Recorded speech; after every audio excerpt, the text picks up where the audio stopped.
All right. So, fun activity. Thank you all for sharing. I love that we all had different perspectives. We had discomfort with ranking and what those were doing as far as challenging our ability to learn or understand the characters. All intentional, right? Yes, great. In the freezer. Breakfast burritos are the best. Anything in a tortilla, I swear. Uh, but this was intentional because we were looking at implicit bias, right? And so we can even recognize that was happening, even if we as a group decided, we're not going to rank anyone, but then we still use language like, I was surprised by Sophie and Darnell, which means there was maybe an initial assumption or perspective made based on how the characters were introduced. So even there, we could see that we were leaning towards certain people or collecting our perception, even in a unconscious way. So it's important to recognize that because as we start to carry it, we're going to see how this can turn into stigma and why this relates, as you all know, to substance use disorder, mental health, and grief. And so implicit bias at its core, let me put this back up here, is the attitudes and stereotypes that affect our understanding, our actions, our decisions in an unconscious way. These biases are automatic and they often operate without us recognizing it, right? So these are shaped by life experience, both societal messaging, personal messaging, and what we've gone through again, right? So if we're talking about what do we understand on a cultural level around certain things like substance use disorder and mental health, we know that we are influenced by our life experience, whether it's someone we know, what we see on media, what we've seen on social, what we hear in music, all of that has an influence into our implicit bias. It can create unfair treatment or assumptions towards specific populations and groups. And to understand that if everyone has it, right? So if you came forward and you're like, this is the truth of the ranking, this is where we were at. Thank you for being honest and even the discomfort, right? Even with you, we've reframed the language to, I don't want to rank from least to most, but instead we reframed it to, well, the people who stood out, right? That still shows our bias that we're leaning towards particular characters based on our perception and our experiences. Sometimes that was due to Evelyn's age, or Raj's hoodie, or Janelle's shape of clothing. All of that might have started to change their perception. Or Lisa on her phone, or Sophie's heels clicking, right? So, how does that happen? So, it's important to look at schemas. So, schemas help our brains create shortcuts to information. It's a helpful process, right? So, when a baby's learning to walk, they get up slowly, and finally, when they're able to get up and hold their core, they've accomplished that. But that was through repetition. And then all of a sudden, they start to use the table to kind of climb and steady themselves and then fall on their bottom through repetition. And then all of a sudden, they start to walk. But as they start to build that, by like year one, two, three, they're walking. But now when we get out of bed, we don't even think about, I need to put my foot on the floor. Now I need to put my other foot down. We just get up and start walking. As some of us are getting older, sometimes it even hurts to get out of bed some days. My feet hurt now. I'm dealing with that kind of a thing. But all of this starts to change as that schema gets connected. What's important to know about this mental framework is it organizes information for us to interpret. And it's crucial for us to make decisions and move throughout the day, but it can also lead to unconscious prejudice or stereotypes. So, for instance, it's shown that statistically, if I was to ask you to close your eyes and think of a doctor, a majority of people in the room would imagine a man. Similarly, if I were to tell you to close your eyes and think of a teacher, on an unconscious way, that framework might have brought you to a woman, right? So this is how we can see it play out, where all of a sudden we might be grouping based on characteristics. Um, for a neutral attribute, it could even be something if I were to do the shape of an octagon, you might already associate it with a stop sign because of how much it's ingrained, right? So you can even see this in how road signs and closures, things are labeled specific colors to reinforce that schema, that pattern, so it's strongly associated with certain things. So again, it's not a bad process, but we have to understand when all of a sudden it's creating a negative attribute in a consistent fashion. So when it happens like that, we might see some of these, right? Automatic association. If I've seen one, I've seen them all. Or birds of a feather flock together, right? Or how about confirmation bias, where we already have our schemas, but when we see something, we're looking for the attributes that confirm what we already believe or what we think we know, right?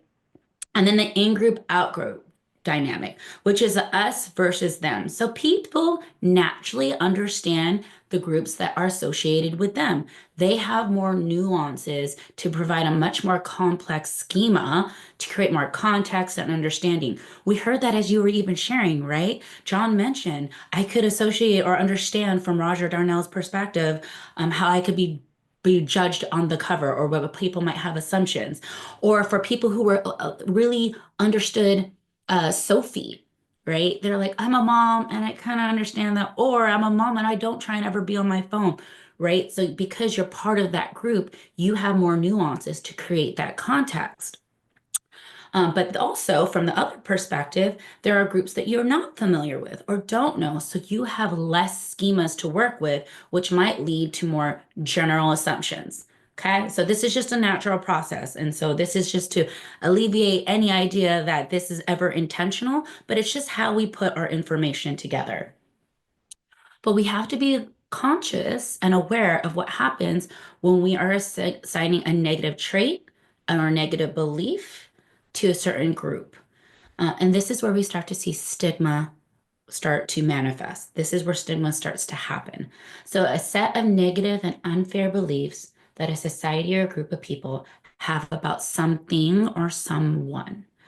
So, if stigma is something that we have to look at, what do we know about stigma? So, Irving Goffman has done lots of work. I would recommend getting his book to really understand the breakdown of how stigma works in a social process. So, there's three ways that he describes stigma kind of coming to the forefront and playing that social role. And one is physical stigma. So, related to the visible physical differences, like potential disabilities or physical changes or differences. Character stigma, which is associated with behavior or personal traits. It can be often tied to substance use disorder, mental health, or maybe if someone has a criminal record. It could be even more nuanced and micro in the sense that it doesn't have to be labeled by some of these bigger components, but it could even be the label of single mom, right? Only child. So these are different kind of character stigma.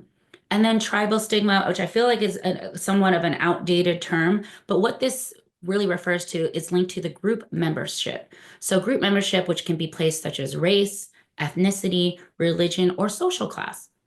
So these are different ways that we can see stigma start to be incorporated into the social process. And when that happens, there is almost like if you had to think of a stove and you had it on simmer to boil, this is the process, right? So it first starts with labeling. Labeling another society identifies as differences, whether physical, behavior, or group based. And then there's stereotyping, which is generalizations that often misrepresent an entire group.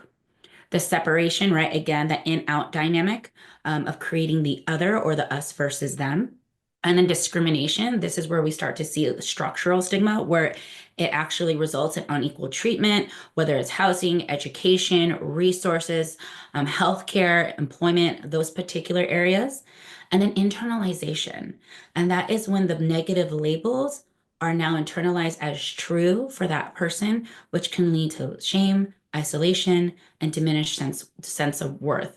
So, how does that work? So, if we want to take a moment to step back, how can we understand it as not looking at the attribute in itself as negative, but how can we understand it as a social process to understand how stigma starts to happen? So, pretend we have an attribute here, and that attribute is neutral. It's neither negative or positive, it's just neutral. And we introduce it to the audience, right? What makes that stigma potentially happen is the relationship that that audience has to that particular attribute. So, to play with something safe to start with, we're going to look at this pepper. This friendly little pepper here and its place that it's indigenous to, it's seen as holistic, it's medicine, it's a natural flavor enhancer, it's something that's used by the community at large. So this pepper here is much loved by the society it's in. But this pepper traveled to a place that it's not indigenous from. It's a foreign object. And so when that was introduced, all of a sudden the people there who have never seen the pepper, it is too hot. It is making me have to go to the bathroom. I cannot taste my food. It's spicy. It hurts my fingers. I touched my eyes. I do not like this thing. It now has a negative association with the pepper.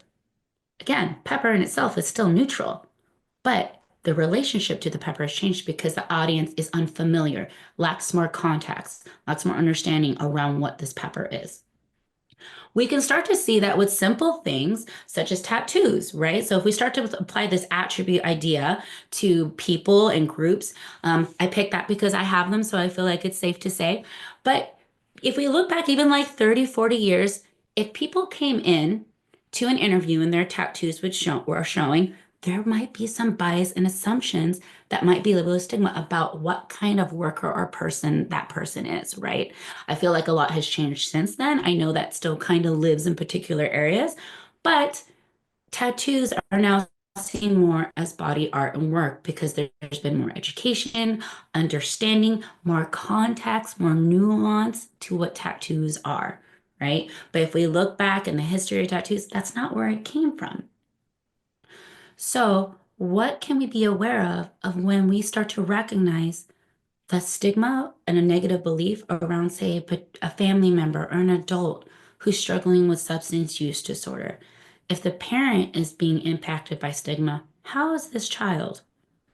What can we understand about the social process that we might be thinking is only being applied to one person? But if we have to recognize children are part of a system, there's stigma being impacted by them too. So, what does that look like, and what do we need to know before we jump in deeper? For caregivers, families, and children, stigma creates shame. And when shame is present, it decreases help seeking behavior. It decreases self efficacy, agency, and autonomy. So we have to recognize, and this was a collection of research that you could actually find in the training handout, whether they were talking about the person who is using drugs and alcohol, the families impacted, or children all experience a decrease in help seeking behavior, which goes against the narrative, right? When we think about how people talk about mental health and substance use, why won't they just seek help? Why won't they just take care of themselves? That language, right, in itself creates a barrier. So if we know that we want to build self efficacy, that ability to seek support and help, what can we do on the external part as communities to be more educated that helps actually increase that help seeking behavior? Because when it's impacted, families who experience stigma not only experience more mental health challenges, they have a decrease in social relationships or have dysfunction in their social relationships, and they have a decrease in access to resources. So this is where we're starting our conversation. This is where we're building towards a different area of how can we reconstruct, not by just talking about substance use disorder and only that, but how stigma plays a part in this impacted. Because people who have substance use disorder are often attached to additional stigmatic beliefs around other things. So I am actually going to pause right here and have Ambrosia show you a clip that shows how this works on a social level.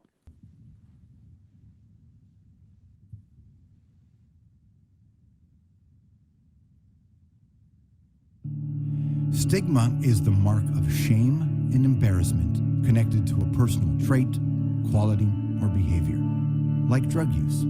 We create stigma when we hold and promote negative views about people because of who they are, what they do, or their circumstances in life. Stigma can become structural, meaning it affects the way entire institutions or organizations treat people.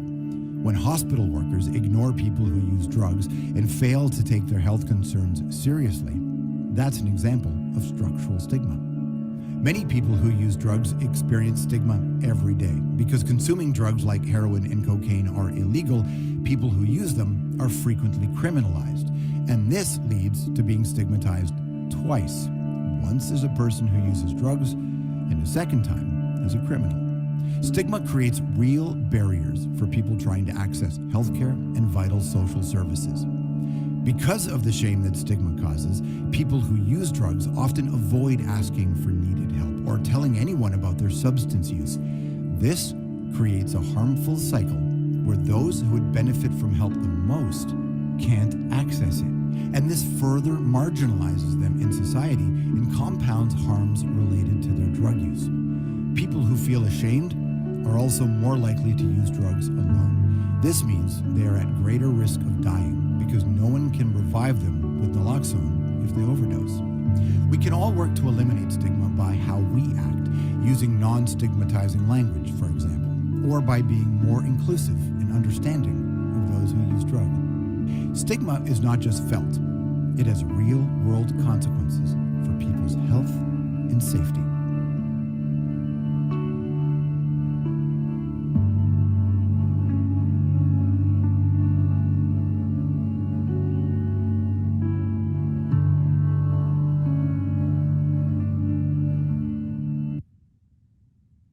Thank you, Ambrosia. So, this can show how all of a sudden a negative association with a group of people can start to impact how it works in the system, their beliefs. So there's a relational experience, but there's also structural things that start to change, right? Even when I ran groups, I would work with children and families.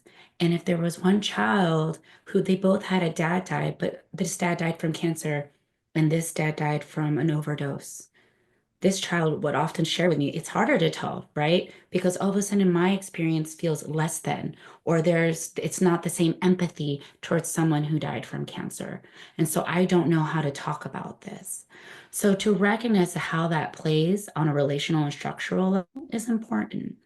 So with the circle of care, we were really intentional of not just developing resources, but making sure we included the voices of those who were impacted by substance use disorder and substance use related loss. And through that, we were able to talk to a group of adult children who were impacted by a substance use disorder. And they were able to share their experience with us. And so one participant even shared, there's this idea of resources that people were there to help you, but there was zero ability to step over that threshold. And she shared it as a child, it became very difficult, even though she knew that her experience needed help because of how people talked about her person and how people looked at her family, she didn't feel like she could. And so if we recognize that, we are all familiar with the metaphor of the elephant in the room, right? This becomes the elephant in the room. That people know something's wrong, maybe they know to the point, but no one is talking about what that is. And then when someone has someone die, they talk about the same elephant that people know that someone has died in my life, but no one wants to say their name. No one wants to bring it up. And if this is true for adults, it's true for children. It follows them when they go to school. It doesn't just turn off, right? They don't stop to thinking about their person or what's going on at home. It follows them when they're at their dinner table and maybe people are missing, or that dinner table looks scary, or maybe there is no dinner table. It follows them when they're with their friends. It follows them through their life decisions and as their development keeps happening. And then this is where we start to see the generational impact. Sometimes that story is carried to the next generation. And that's when we start to talk about, right? And we're in this cycle. Well, then how do we prevent that? How do we break that generational cycle? And so, what can we do? First is education. It's education. You're all here, and we're so grateful that you're here. But education on what is it to have substance use disorder? What does that mean? And more importantly, if we know it, then how are we introducing it to our kiddos? What is the language we can use? That's the next biggest jump of comfort, right? Like if I know, but then how do I also say it to a child? Shared experiences, sharing not only your experience, but others, and being able to listen to those that are differing from yours. That is why it was important for us to include the voices of others when we were making and putting this project together.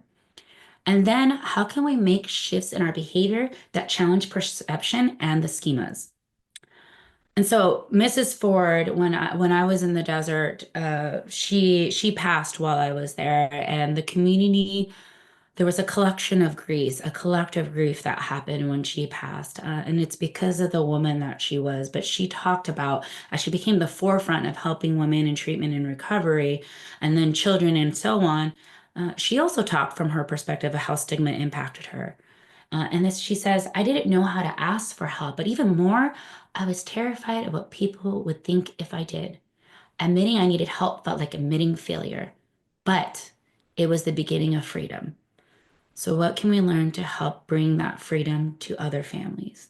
And so, you can find this excerpt. It's a wonderful book. It's called The Glad Awakening. And so, if you would like to read, it's a beautiful and very easy read. You can read it in a night because she writes just so storytelling wise. And this is her standing on the cabinet desk. I love it. It just speaks to her quirkiness and the individual she was. Okay, so we're going to get into culture and family, and this is where we're going to start. So, with culture and family, if we're talking about we want to get to how do we help them in this, we have to look at the context and how those contexts change how we may introduce our support services and what strategies you use. So, we're going to take a moment here to step back and look at it from this perspective. And in the chat, if you can for me, place what you think culture is. Variety of answers can come from this. So in the chat, just write what you think of when you hear the word culture.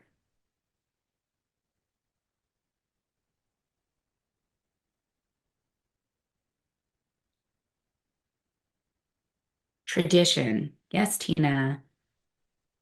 What else? Belief systems, identity, Lisa, yes, and traditions, values, Ambrosia. Miranda, family values. Becky, values and norms. Your values. Tradition, beliefs. Culture is a set of beliefs and practices, beliefs and values. It is the puzzle pieces that make us who we are. Ooh, Daryl, I love that answer. Values, what a family experiences in life, everything that is around us, our friends, our music, our TV, values, family, and life. It's enrichment, your background, and where your family comes from, language, foods. Isabel, yes, I was waiting. I'm like, who's going to talk about food? I love food. Tradition shared, understanding, beliefs, identity, how you were raised, environment, common beliefs, shared traditions, environment, identity, okay, heritage. Yes. Customs, belonging. Thank you, Elizabeth. Anything that helps define someone's beliefs. Beliefs. Oh my goodness, you're all so, I love all of this engagement. Individuality of the group. Shared set of beliefs, the people, places that surround them. I'm only looking once, rituals, celebrations, heritage again. It's everything that impacts a person from variety of systems that touch us. Okay. Experience. Okay. You all did a wonderful answer. It's better than the one I have, but I'm going to give you the one I have. Okay. Our historical, yes. So share beliefs, values, behaviors, traditions that define a group of people, right? But to recognize each of us is influenced by many types of culture, right? And we have to recognize where those beliefs, traditions, values, religions, affiliations, identity all get pulled in from, because it doesn't get pulled in from one particular area, right? And so we can even see how culture starts to influence each of us individually. So culture can be from our ethnicity, it could be our racial culture, it could be inherited, what was handed down to us. It's our spirituality, right? And so to recognize those are different ways we pull in the context of who we are, where we've been, what that looks like. We have a family culture, right? And our family culture might look different. It might be influenced by those previous ones, but our family culture is its own thing, right? What are those family dynamics? What does it look like? What do we have to take into consideration? Are we a family culture of celebration? Are we a family culture of shared connection and we talk a lot? Are we a family culture of secrets and we don't talk a lot? Or is it very hierarchical, where parents talk, children listen? What does that family culture look like? Generational. Right. So generational, that takes in the context all of a sudden. Yeah, we have a family, but there are multiple generations within a family. And dependent on what generation you're part of, those life experiences that you went through during your developmental time influence how you perceive the world, how you put your values together, how you put your beliefs together, and how you align with those, right? There are so many memes right now about how these four interact with one another. But you could start to see even our next generation that's coming up, how it differs from the previous. So what are those nuances as even we're talking from grandparent to parent to child that we have to be aware of?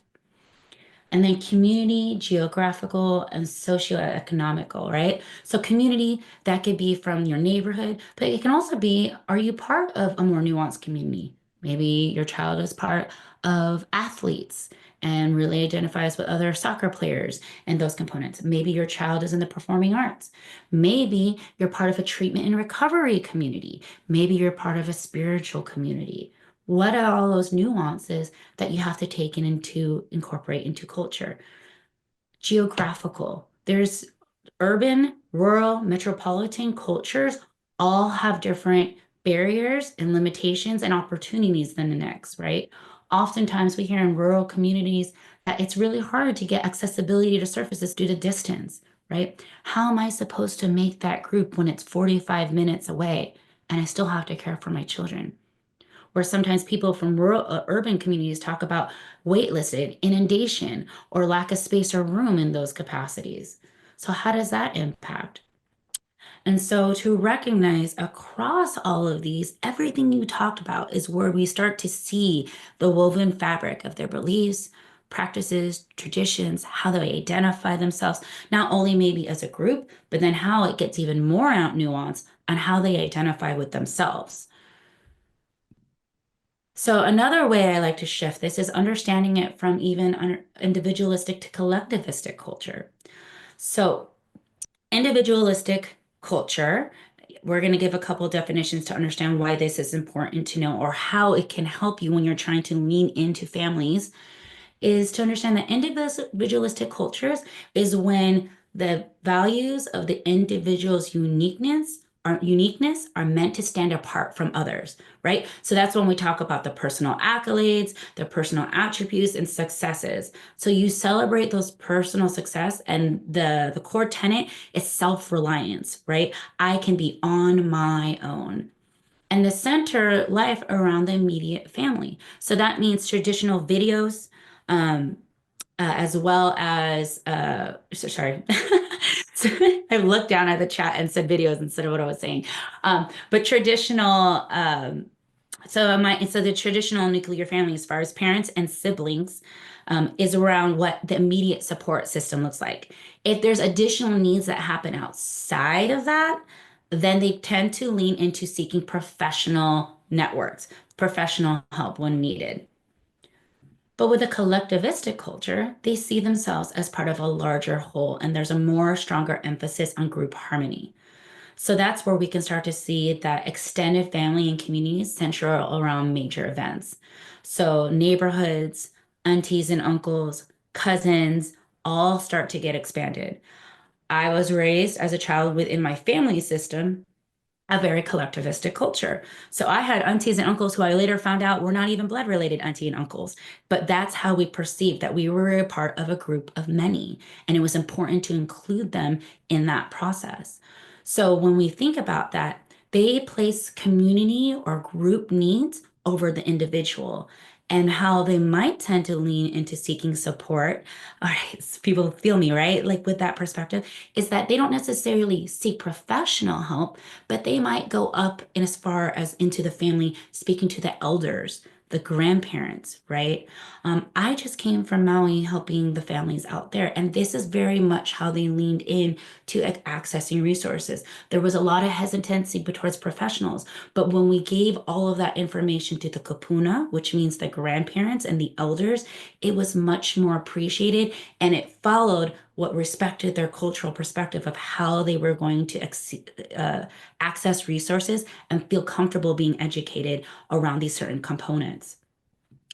But it's important to recognize while this map shows where individualistic and collectivistic cultures tend to congregate or where it's more palatable, America, the United States of America is looked at as an individualistic culture, which kind of speaks to my experience, right? As a first generation, in my home, I was collectivistic. But when I went to school, I was told to take care of me, you do you, and the importance is what you could do. And the framework was very individual to bolster myself. So I lived in between these worlds that I had to understand. And if we look at our backgrounds of our neighborhoods, our communities, we can see a lot more of a blended response as well, right? So how does this inform our approach when working with families? So, for instance, if someone were to hear or a child were to hear, the only person you need to worry about is yourself. If someone was raised in an individualistic culture, they hear recognizing my personal agency and they're telling me to recognize my individual worth. Awesome. A child or family that comes from a collectivistic culture, this might push against the value of community or potential greater good. When I get home, though, I'm told to take care of my siblings and my parents and cook, and we have to make sure everyone is okay. So the messaging is getting confusing. It doesn't align with what I see in my home. We know this statement in itself is evidence-based and what it means as far as psychologically how it supports you. But then, if we're taking into the context of how people receive it, what can this share with us? It might shift to the language of part of your family getting healthy means you being healthy too, right? So this takes into the account of the value that they might have naturally as a culture to appreciate and take care of the collective, but also reckoning that they're included in that. You have to recognize the self as part of that. One of the activities that we did when we were out there that is a great activity to do with families is we had them create a beaded thread where each thread they created a heart that had their name and they put the attributes and the things that they needed, right? But then they included a caregiver, a parent, whoever else that was. And then they talked about what did happen to that thread? Why is each thread important? And what happened when we braided them together? It became stronger, right? So what does that look like? So we're going to do another activity here, and you're going to go back into breakout rooms, considering all these components around family and culture. I want you to discuss together, and again, I'll put it up there for the first 2 minutes, just so you have time to digest, write it down, is who would the key stakeholders be? To transfer that language, who are my partners when I am trying to either support my family or when I'm trying to support the families that I serve? Who are key people? Are they educators? Are they clinical support? Is it a local nonprofit program? Is it groups? Is it Al-Anon, Alateen? What are those stakeholders? What are those partners you need to consider? Considering culture, what questions would help you learn more before you introduce services? What are some of the things that we have to lean into to understand what might be appropriate or who might be the appropriate person to talk to in order for a child or a family to receive those services? And then who needs to be resourced or supported? And I'll give an example of this because it feels like it can get confusing with the first one, but this is more so who are you giving the resources to? And so I was working with a group recently who they come from, again, a more collectivistic standpoint of how they saw their services, right? And how they approach group. But this particular person wanted it to be for the child. So they're like, I'm trying to figure out how to get to the child, but the parents are not on board. So therefore, I'm going to try and go around the parents and still get to the child with these particular resources. But if we took a moment to pause and look at the context, well, what is that? Okay, so their practice is maybe a little bit more of informing the elders and and making sure that the parents are born. I wonder if there's resources or tools that would need to be given to the parent first, or the grandparents, or that system, or the spiritual leader of that family or that group or community that would help create credibility and trust so that we can serve the child. So just think about that. Who needs to be resourced or supported? Okay. 10 minutes. You're going to go back into groups, and then we will come back and have just a little bit of discussion before our next break. Okay, I'll see you all in 10 minutes. It's great to hear that the conversations are taking up the full time. That's also good. That means great sharing was happening as everyone starts to trickle back in. Does anyone want to share what their group either learned or elevated or reinforced, or maybe new partners that were discovered that maybe hadn't been reached out before?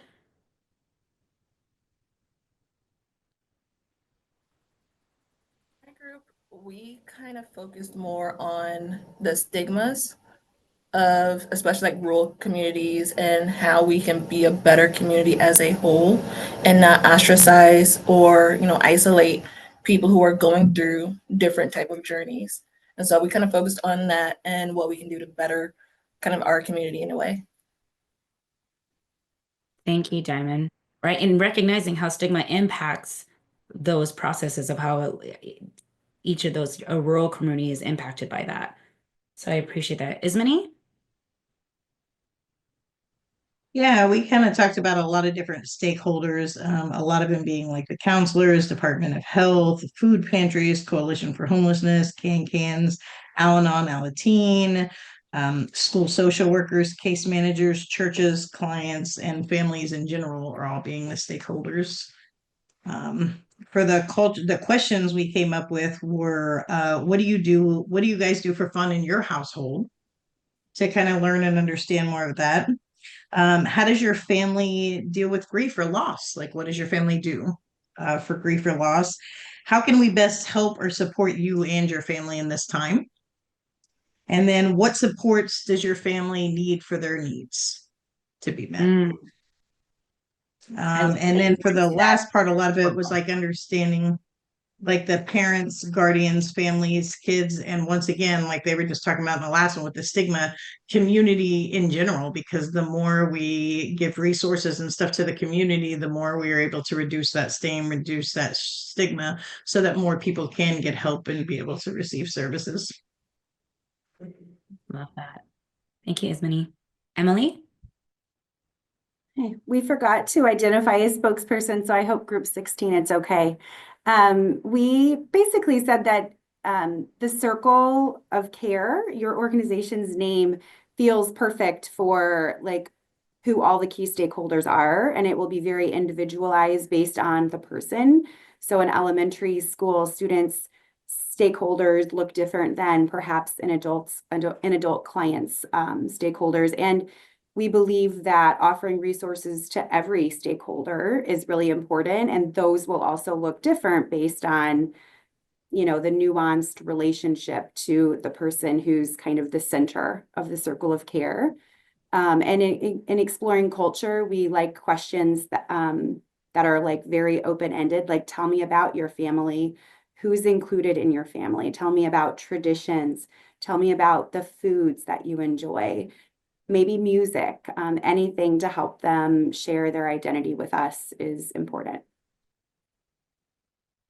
Absolutely. Thank you, Emily, including rituals in general of just understanding what those traditions that you do, whether they're connected to a macro system or they might be very specific family traditions that are very nuanced to them. And Julia?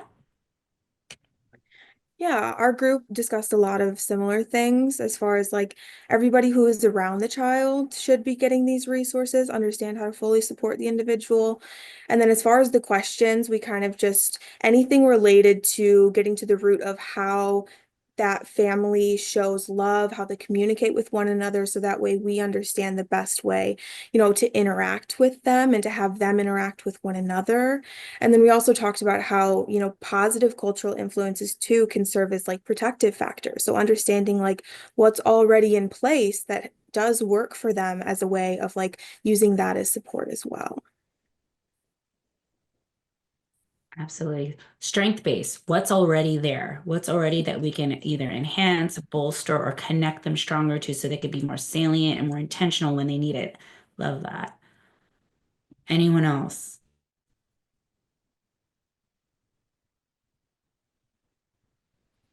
Katrina. Hi, Katrina. Hello. So in our group, we really thought about it, like in the sense of how do we deal with grief. And so the stakeholders that we identified was specifically for like the child. So the family members, the child themselves, the like teachers and the school. We even included like the medical doctors and stuff, and just other people that have influence on the child or the different caretakers. And we took it into account. How does the family culturally in their own culture, how do they deal with grief, and ask them if they would like services, or to let them know too that this service is here when you're ready. So not really pushing them to receive that service, but like allowing them to come to you instead of you just going to them. And we talked a lot about stigma too around substance use and how it impacts one's ability or willingness to seek out services, because especially when it comes to substance use, there's a lot of stigma surrounding it too. Thank you, Katrina.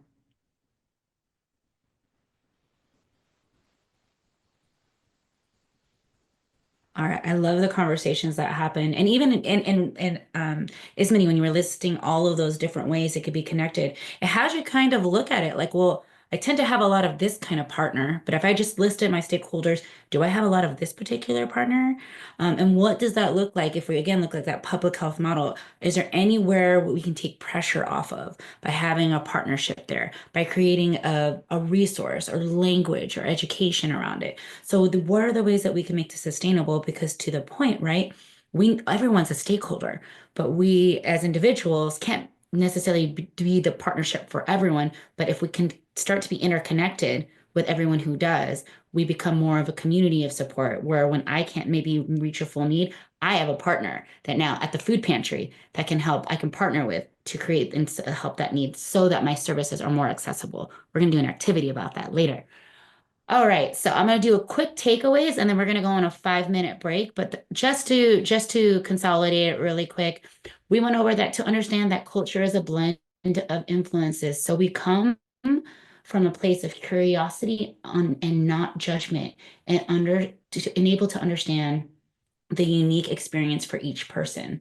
So this is what creates opportunities for us to learn a child or a family's values, traditions, rituals before we assume need and what we need to know about that in order for our service to feel something comfortable for them. If it's not, then who is my partner? And then understand how children and families access support. Understanding the differences between individual or collective perspective. And I should take out versus because it really exists on a spectrum. What do we need to know about that so we can increase opportunities for communication and for it to feel relatable and adaptable to their particular family or their individual need? Okay, so we're gonna take a break here. We'll come back in 5 minutes, which would put us at 11:16. Ambrosia? Okay, we'll be back at 11:16.